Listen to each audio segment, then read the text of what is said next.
Welcome. This is Paula Chafee-Scardomelia of DiviningTheMuse.com with your Monday Tarot message from the Muse for the week of September 16th. Losing track of time here. Goes so fast.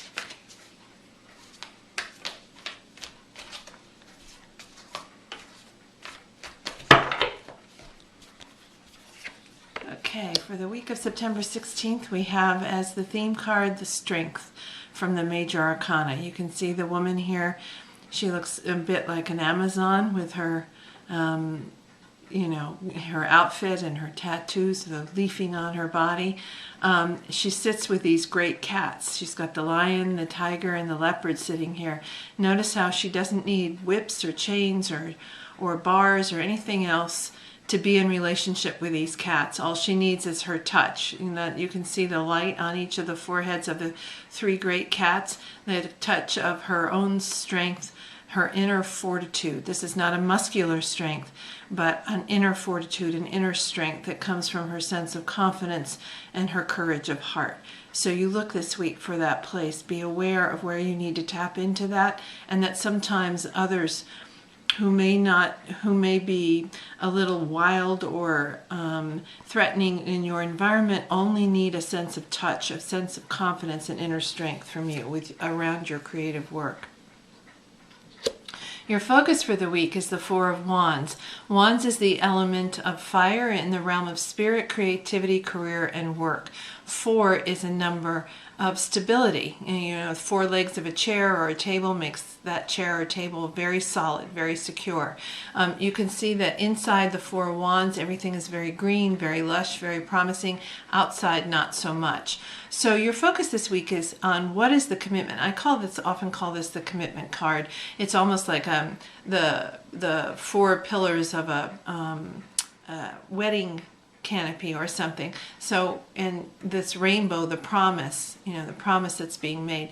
So what is the commitment that you have made or need to make to your creativity in order for it to bring all this green and wonderful beauty into your life? What's the promise you need to make to yourself, the promise you need to make to your work? Then the action is this lovely 9 of Swords. Okay, not so lovely. Swords is the element of air in the realm of mind, thoughts, attitudes, beliefs, and communication. 9 is a number in the tarot where you're at near the end, the completion of a stage. 10 is the tipping point. So in this case, 9, you've reached the end of a stage of mental thought or mental processes. But what it's doing in the meantime, perhaps you've just finished that manuscript or that gathering of canvases or a performance or whatever, and you're worried about criticisms. Is this going to be successful? Do I have resources to keep going, and so forth? So your action this week is to really acknowledge those worries and concerns, to not let them keep you awake, but rather use them as material for more work. Pay attention to your dreams this week. And then finally, the gift. When you make the promise and when you let go of the worries and concerns and pay attention to your dreams and outside sources of inspiration, then you receive the gift of the Page of Swords. Again, swords is the element of air in the realm of mind, thoughts, attitudes, beliefs, and communication. And of course, the page is the messenger in the court. He's the one that carries the messages and the errands from place to place. This page has a pillow with 2 small swords or daggers on it. So this week, be aware of how you can get the message of your work out in 2 different ways. It might be social media, it might be email, it might be speaking or writing a book or an article, whatever it is you need to do to get the message out about your work. And as we look at the story for this week, so be aware this week of how your courage around yourself, your self-confidence, and your inner heart is tested this week. You might feel like things are constantly testing your ability to stand firm or to be strong in your creative desires.